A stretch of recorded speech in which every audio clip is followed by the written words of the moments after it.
नमस्कार, आप देख रहे हैं इंडिया टीवी। वक्त हो गया है राजधर्म का। आपके साथ मैं हूं मीनाक्षी जोशी। आज राजधर्म में बात होगी दो बड़ी खबरों की। एक खबर राजतंत्र से जुड़ी हुई और दूसरी खबर हिंदू धर्म से जुड़ी हुई। हिंदू धर्म पर क्यों फिर से सवाल उठे हैं, क्यों हिंदू धर्म निशाने पर है, ये आगे मैं आपको दिखाऊंगी। लेकिन पहले बड़ी खबर एक देश एक चुनाव से जुड़ी हुई। जब आप ये कार्यक्रम देख रहे हैं उस वक्त गृह मंत्री अमित शाह और पूर्व राष्ट्रपति रामनाथ कोविंद के बीच मीटिंग चल रही है। मोदी सरकार वन नेशन वन इलेक्शन की तैयारी कर रही है। इसे लेकर सरकार कितनी गंभीर है, इस बात का अंदाजा इसी से लगाइए कि 1 सितंबर को कमेटी के गठन की खबर आई और एक सप्ताह बीतने से पहले ही कमेटी की पहली बैठक आज हो रही है। इस महीने 18 सितंबर से संसद का विशेष सत्र हो रहा है। उम्मीद की जा रही है कि सत्र के दौरान सरकार संसद में वन नेशन वन इलेक्शन को लेकर कोई प्रस्ताव ला सकती है। संसद सत्र के बारे में खबर आ रही है कि पहले दिन की बैठक मौजूदा संसद भवन में होगी। उसके बाद 19 सितंबर को गणेश चतुर्थी के दिन होगी नई संसद भवन में। इस बैठक के साथ ही नई संसद का भी श्री गणेश कर लिया जाएगा। हमारे साथ हमारे सहयोगी देवेंद्र पराशर जुड़े हुए हैं। देवेंद्र, कब श्री गणेश होने वाला है वन नेशन वन इलेक्शन का? देखिए, अब फिलहाल तो अभी बैठक शुरू होने वाली है। वन नेशन वन इलेक्शन में तो अभी बहुत लंबा समय है। आज कमेटी के कुछ सदस्य यहाँ पे आएंगे, इसमें भी सारे सदस्य नहीं होने जा रहे हैं, कुछ सदस्य यहाँ पे आएंगे और कहा जा सकता है कि कमेटी के फॉर्मेशन के बाद औपचारिक तौर पर ये पहली बैठक क्योंकि शुरू होने जा रही है तो इसमें आगे की रूपरेखा तय की जाएगी और पहली जो स्ट्रक्चर्ड बैठक होगी उसकी तारीख भी आज मुकर्रर की जा सकती है कि जब सारे सदस्य फिजिकली यहाँ पर मौजूद रहें। संभव है कि उसको लेकर भी इस पर बातचीत हो जाए। कुल मिलाकर वन नेशन वन इलेक्शन की दिशा में कमेटी के फॉर्मेशन के बाद ये पहला बड़ा कदम कहा जा सकता है। मीनाक्षी, देवेंद्र, सरकार का लक्ष्य और ध्येय क्या है इस वक्त?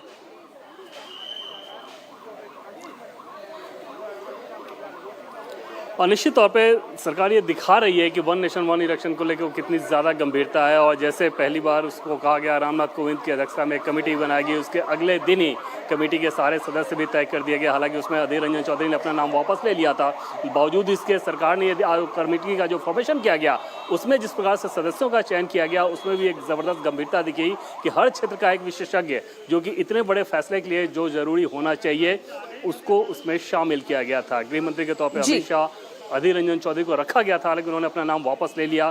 फिलहाल गृह मंत्री अमित शाह यहाँ पर पहुंच भी चुके हैं और हमारे ठीक पीछे की तस्वीरों में आप देख सकती हैं कि गृह मंत्री अमित शाह पूर्व राष्ट्रपति रामनाथ कोविंद के घर पे पहुंच चुके हैं। बिल्कुल देवेंद्र, आप नजर बनाए रखिएगा, आगे भी हम लगातार आपसे अपडेट लेते रहेंगे।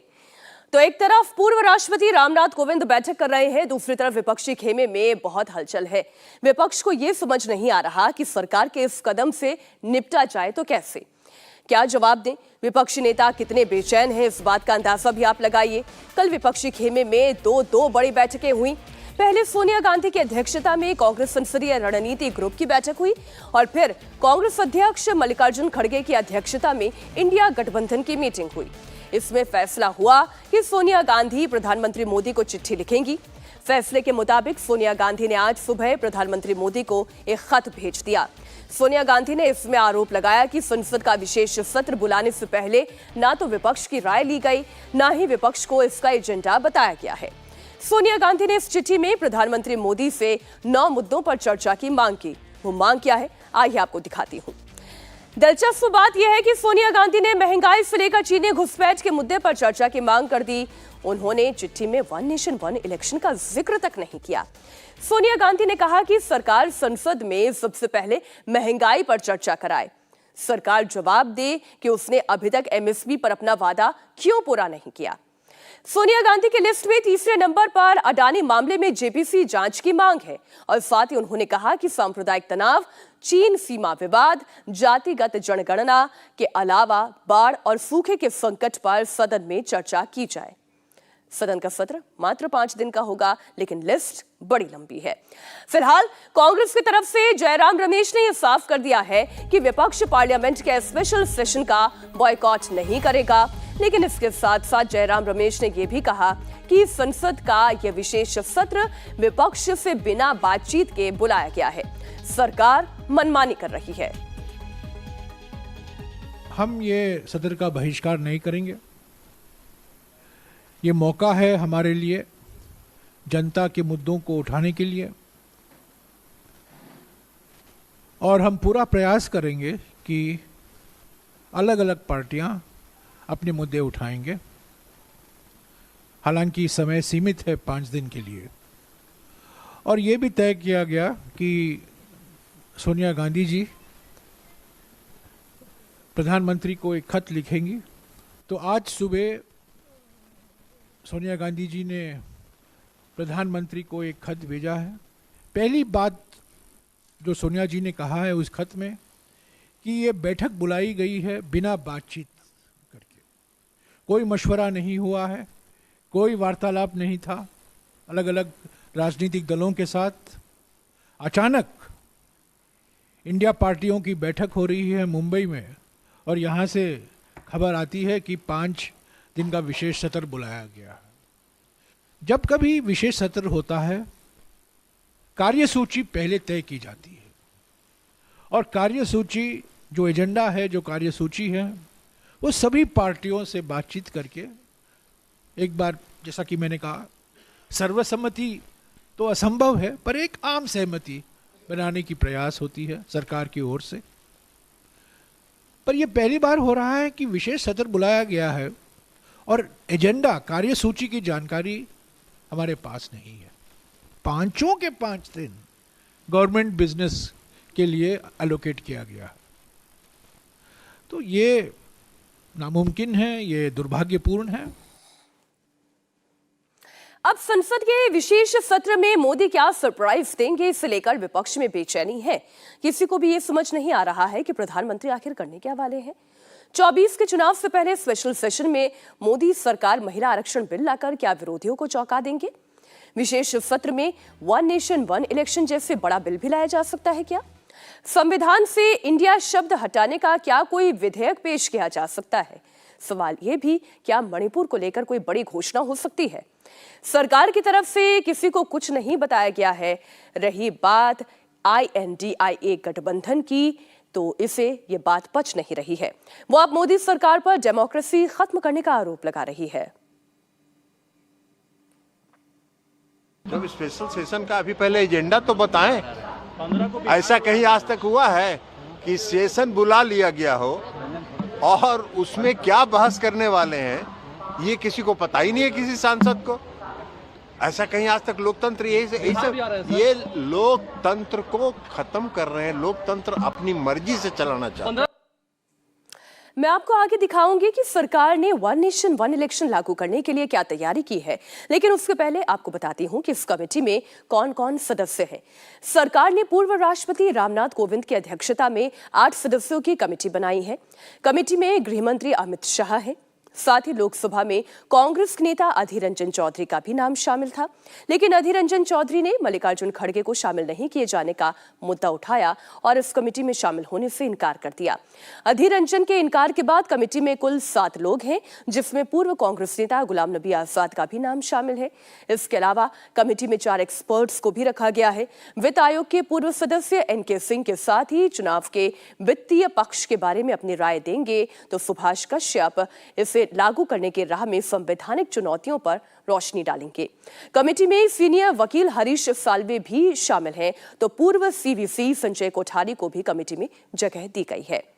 देश को आजादी मिलने के बाद से 4 बार लोकसभा और विधानसभाओं में चुनाव एक साथ कराए गए। साल 1952, 1957, 1962 और 1967 में पार्लियामेंट और असेंबलीज के लिए एक साथ वोट डाले गए, लेकिन उसके बाद केंद्र सरकार ने कई राज्य सरकारों को बर्खास्त किया और फिर संसद और विधानसभाओं के चुनाव अलग अलग कराने का सिलसिला शुरू हुआ, जो आज तक जारी है। सवाल ये उठता है कि अब दोबारा 1 नेशन 1 इलेक्शन में चुनौतियां क्या है? सरकार के सामने सबसे बड़ी चुनौती तो यह है कि इसे संसद के दोनों सदनों में पास कराना है। इस बार संसद की अगर एक बार मुहर लग जाती है तो इस बिल को फिर देश की कम से कम आधे राज्यों की विधानसभाओं में पास कराना होगा। इसके अलावा इसे लागू करने की राह में कानूनी चुनौतियां भी हैं। सरकार को जनप्रतिनिधित्व कानून में भी संशोधन करना होगा। साथ ही एक साथ चुनाव कराने के लिए ज्यादा सुरक्षा बलों और ज्यादा EVM की जरूरत होगी। कोविंद की अध्यक्षता में जो कमेटी बनाई गई है उसमें इन सभी मुद्दों पर विस्तार से चर्चा की जाएगी। अब आप एक साथ चुनाव कराने के फायदे भी जान लीजिए। वन नेशन वन इलेक्शन का सबसे बड़ा फायदा तो ये होगा कि इससे देश में हर समय चुनाव से मुक्ति मिलेगी। पहली बार तो चुनाव में ज्यादा खर्च आ सकता है, लेकिन उसके बाद भारी कमी आएगी। हर वक्त चुनाव नहीं कराना होगा तो हर वक्त प्रशासनिक मशीनरी पर यह दबाव नहीं आएगा। सरकार और अधिकारी चुनाव के बजाय विकास के कामों पर ज्यादा ध्यान केंद्रित कर पाएंगे और फिर डेवलपमेंटल वर्क्स अगर नहीं रुकेंगे तो देश का विकास होगा, भला होगा। एक साथ चुनाव से जुड़ी हुई एक और अहम जानकारी मैं आपको दे दूं। एक स्टडी के मुताबिक अगर लोकसभा और विधानसभा चुनाव एक साथ कराए जाते हैं तो 77% वोटर्स एक ही पार्टी को वोट देते हैं। ये जानकारी जो पॉलिटिकल पार्टीज है उनके लिए बहुत इंपॉर्टेंट है। अगर ये चुनाव 6 महीने के अंदर हो जाए तो ये फासला बढ़कर 61% ही रह जाता है। एक साथ चुनाव कराना मुश्किल काम है और इसी को देखते हुए लॉ कमीशन ने अपनी सिफारिश में सरकार को 3 विकल्प दिए हैं। लॉ कमीशन का पहला विकल्प यह है कि लोकसभा से ठीक पहले और बाद में जिन विधानसभाओं में चुनाव होने हो वहां लोकसभा के साथ मतदान करा लिया जाए। 2023 से 2026 तक जिन राज्यों में विधानसभा चुनाव होने हैं उन्हें अगले साल लोकसभा चुनाव के साथ ही करा लिया जाए और फिर 2029 के लोकसभा चुनाव में देश की सभी 31 विधानसभाओं के चुनाव कराए जाएं। लॉ कमीशन का दूसरा विकल्प यह है कि 5 साल में 2 बार चुनाव हो। पहला 2024 में लोकसभा के साथ कुछ राज्यों में चुनाव करवा लिए जाएं और फिर 2.5 साल के बाद बाकी राज्यों में वोटिंग कराई जाए। अब तीसरा ऑप्शन तो यह है कि 1 साल के अंदर विधानसभा के जितने चुनाव होने हैं उन्हें एक बार में ही करा लिया जाए, बजाय इसके अलग अलग कुछ महीनों के अंदर ये चुनाव हो। अब सवाल यह है कि अगर पूरे देश में एक साथ चुनाव कराना है तो फिर यह होगा कैसे? विधि आयोग ने यानी कि लॉ कमीशन ने यह उदाहरण देकर समझाया है। सबसे पहले आपको वो ऑप्शंस बताती हूं कि इस वक्त सरकार अगर इस मोर्चे पर आगे बढ़ती है तो लॉ कमीशन क्या कहता है। इसमें उन 20 विधानसभाओं का जिक्र किया गया है जहां अगले साल की शुरुआत से लेकर मई 2026 तक चुनावों की लिस्ट शामिल है। लॉ कमीशन अपनी सिफारिश में कहती है कि इन सभी राज्यों में लोकसभा के साथ ही चुनाव करवा लिए जाए। मध्य प्रदेश में 6 जनवरी 2024 तक चुनाव कराया जाना है, तो राजस्थान विधानसभा का कार्यकाल भी 14 जनवरी 2024 तक का है। छत्तीसगढ़ की बात की जाए तो यहां पर 3 जनवरी 2024 तक का कार्यकाल है। नई सरकार बनानी होगी तो तेलंगाना की बात की जाए तो 16 जनवरी 2024, मिजोरम 17 दिसंबर 2023 तक यहां पर हर हाल में सरकार बन जानी चाहिए। सिक्किम में आज चूंकि इस वक्त राष्ट्रपति शासन है, राज्यपाल का कानून वहां पर लागू है, तो फिलहाल ये नॉट एप्लीकेबल है। लेकिन सिक्किम में 2 जून 2024 तक, आंध्र प्रदेश में 11 जून 2024 तक सरकार बनानी होगी। ओडिशा में असेंबली इलेक्शन 24 जून 2024 तक करानी होगी और अरुणाचल प्रदेश की बात की जाए तो 2 जून 2024 तक नई सरकार का हर हाल में गठन किया जाना आवश्यक है। हरियाणा का भी नंबर आता है, दिल्ली का नंबर आता है, आंकड़े सभी आपके सामने रख रही हूं। महाराष्ट्र की भी बात की जाए तो महाराष्ट्र में भी अगले साल के अंत तक चुनाव होने हैं। अब अगर वन नेशन वन इलेक्शन हो जाता है तो इस लिहाज से कुछ विधानसभाओं के कार्यकाल को बढ़ाकर 2024 में इनका चुनाव कराया जा सकता है और कुछ विधानसभाओं का कार्यकाल घटाकर 2024 में ये चुनाव करवाया जा सकता है। लेकिन इसके लिए एक बड़े कंसेंसस की आवश्यकता होगी। तो सभी राज्यवार ऑप्शंस हमने आपके सामने रख दिए जो लॉ कमीशन की ओर से बताया गया है, जिसमें झारखंड का भी नाम है, असम का नाम है, उन राज्यों का नाम है जहां पे ऑलरेडी इलेक्शंस हो चुके हैं। केरल में 23 मई 2026 तक नई सरकार बन जानी चाहिए। पुडुचेरी की बात करें, तमिलनाडु की बात करें, पश्चिम बंगाल की बात करें, जहां पर हाल ही में सरकार बनी है और लंबा कार्यकाल नहीं बीता है इन सरकारों का, उनके लिए एक चुनौती हो सकती है। अब आपको उन राज्यों की लिस्ट दिखाती हूं जहां पर लॉ कमीशन 2029 लोकसभा के साथ साथ चुनाव कराने का विकल्प देती है। इसमें सबसे पहला नाम उत्तर प्रदेश का है जिसका कार्यकाल 22 मई 2027 का है। उत्तराखंड असेंबली की बात की जाए तो 28 मार्च 2027, पंजाब में 16 मार्च 2027, मणिपुर में 13 मार्च 2027 और गोवा में 14 मार्च 2027 तक सरकार बननी है। इसके अलावा गुजरात, हिमाचल प्रदेश आप देखिए 2027 तक उत्तर प्रदेश, उत्तराखंड, पंजाब, मणिपुर, गोवा और गुजरात में सरकारें बननी है। महीना अलग अलग है, लेकिन अगर हिमाचल प्रदेश की बात की जाए, कर्नाटक, मेघालय, नागालैंड और त्रिपुरा की बात की जाए तो 2028 वर्ष में यहां पर विधानसभाओं का गठन हो जाना चाहिए। लॉ कमीशन ने जो दूसरा विकल्प दिया है कि हर 5 साल में 2 बार चुनाव कराया जाए। इस हिसाब से कुछ राज्यों के विधानसभा चुनाव पहले होंगे और जिनका टर्म बाद में खत्म हो रहा है उनके बाद में होंगे। इस हिसाब से क्या तस्वीर बनती है वो भी आपको दिखा दूं। मध्य प्रदेश विधानसभा का कार्यकाल जो कि खत्म हो रहा है, इलेक्शंस बड़े नजदीक है, तो 6 जनवरी 2024 तक मध्य प्रदेश, राजस्थान, छत्तीसगढ़, तेलंगाना और मिजोरम में चुनाव हो जाने चाहिए। 2 जून 2024 तक अगर हम आंध्र प्रदेश की बात करें, उड़ीसा और अरुणाचल प्रदेश की बात करें तो यहाँ पर 2024 के नवंबर, अक्टूबर इन महीनों में चुनाव प्रस्तावित हैं, तो इनका दूसरे खंड में चुनाव करवा लिया जाए। इसमें असम की अगर बात करें तो 5 जनवरी 2025, केरल में 20 मई 2026 तक चुनाव हो। अब तीसरा ऑप्शन क्या है? तीसरा ऑप्शन भी आपको समझा दूं। इसके मुताबिक साल में अलग अलग चुनाव कराने की बजाय एक साथ चुनाव होंगे, यानी कि 5 साल में कुल 5 इलेक्शन। लॉ कमीशन की सिफारिश के मुताबिक 2024 में लोकसभा के साथ ही आंध्र प्रदेश, उड़ीसा, हरियाणा, महाराष्ट्र, सिक्किम, मिजोरम में चुनाव करवा लिए जाए, जबकि 2025 में दिल्ली, बिहार, झारखंड के चुनाव एक साथ हों। लॉ कमीशन की सिफारिश के मुताबिक तीसरा चुनाव 2026 में हो। इस बार असम, केरल, पुडुचेरी, तमिलनाडु और पश्चिम बंगाल के चुनाव को एक साथ क्लब किया जाए। अब वन नेशन वन इलेक्शन की प्रक्रिया शुरू हो चुकी है, लेकिन ये प्रक्रिया लंबी है, विस्तृत है और इसमें अच्छा खासा समय भी जाएगा। लेकिन पूरे देश में एक साथ चुनाव कराना इतना भी आसान नहीं रहने वाला। पहले संसद के दोनों सदनों में बिल को पास करवाना होगा, फिर सरकार को सभी दलों को एक मत करना होगा। अगर राजनीतिक दलों के बीच सहमति बन गई तो चुनाव के लिए लॉजिस्टिक तैयार करना होगा। ये अगला कदम होगा। एक साथ चुनाव कराने के लिए ज्यादा मैन पावर चाहिए, सुरक्षा बलों के ज्यादा जवानों की तैनाती करनी होगी, ज्यादा ईवीएम की जरूरत पड़ेगी। इसलिए अभी भले ही संसद का विशेष सत्र होने वाला है, लेकिन वन नेशन वन इलेक्शन एक लंबी प्रक्रिया से गुजरेगा। इसमें भी काफी वक्त लग सकता है।